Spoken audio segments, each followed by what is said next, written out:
Well, the continuation of round one of the VFL sees us, David Rhys-Jones, going back to your old stomping ground. The Frankston Dolphins are hosting Sandringham.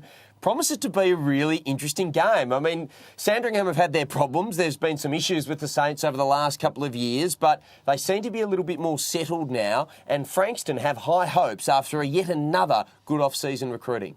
Yeah, they have, and they've really been able to build a team over 2 or 3 years now and retain the majority of those players, and that's the important thing for Frankston.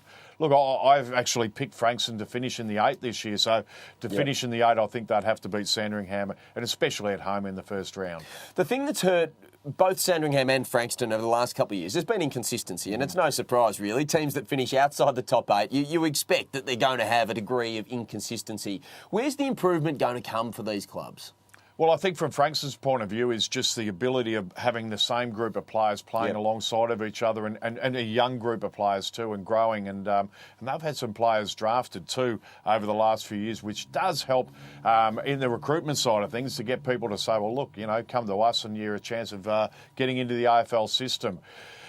The St Kilda-Sandringham alignment hasn't been really healthy for either of those two clubs, and I don't think it's going to be that great again this year. So that is a hindrance in itself, and who's running the show and who's calling the shots is always a mystery. Yeah, and it's the last year of their alignment, but Alan Richardson has said he knows what it's like. He said it's going to be a good alignment this year. He's got hopes for it anyway for the Saints fans. So it does promise to be an interesting game this Saturday afternoon. Frankston against Sandringham as these two teams get their seasons underway with what should be a great game.